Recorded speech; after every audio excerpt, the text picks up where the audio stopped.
वज़ीर-ए-आज़म आज सऊदी अरब जाएंगे। मशरिक़ वुस्ता ग्रीन इक़दाम के इजरा की तकरीब में शिरकत करेंगे। माहौलियाती चैलेंजेस से निपटने के लिए पाकिस्तान का तजुर्बा शेयर करेंगे। इमरान खान सऊदी क़यादत से मुलाकातें भी करेंगे। दो तरफ़ा ताल्लुकात, मुआशी, तिजारती और बैनुल-अक़वामी मामलात पर बातचीत की जाएगी। बलूचिस्तान का सियासी बहरान हल करने के लिए वफाकी हुकूमत मैदान में आ गई। परवेज खटक और चेयरमैन सेनेट की सालिसी मिशन पर कोयटा आमद। ऑपोजिशन ने गुमशुदा अरकान असेंबली की बाजियाबी के लिए chief justice Balochistan, governor, chief secretary, IG को खतूत लिख दिए। तहरीक अदम एतमाद पर जाम कमाल ने ज़हूर बुलैदी को शोकॉज नोटिस जारी कर दिया।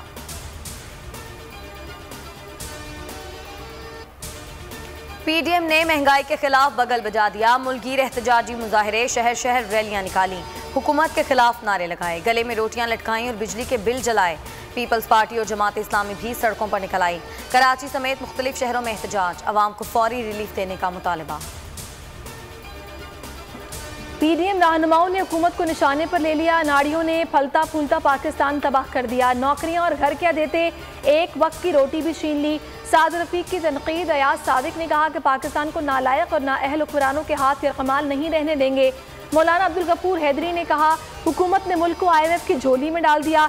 कहाँ गई 50,000 नौकरियां। PDM सियासी बेरोजगारों का टोला है, इनका आवाम से कोई लेना देना नहीं। एहतजाज सिर्फ NRO के लिए है। वज़ीर-ए-आज़म किसी सूरत NRO नहीं देंगे। फरूख हबीब का जवाबी वार। फवाद चौधरी ने ट्वीट में कहा कि सेहत, तालीम समेत 4 बुनियादी अशिया पर बड़ा रिलीफ ला रहे हैं। गरीब मुतवस्सित तबके का मयारी इलाज होगा।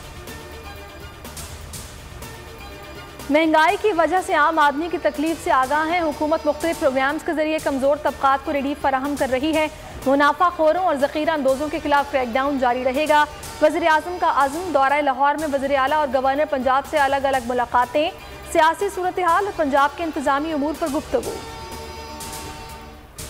स्कर्दू, इस्तौर और आज़ाद कश्मीर में बर्फबारी। दियोसाई समेत बुलंद सियाहती मकामात सयाहों के लिए बंद। जुड़वा शहरों और गिरदोनवाह में बादलों की घन गरज। इस्लामाबाद और जेहलम में यालाबारी। हरीपुर, खानपुर और एबटाबाद में भी बादल बरस पड़े। सब्सक्राइब करें और बेल दबाएं ताकि कोई खबर रह न जाए।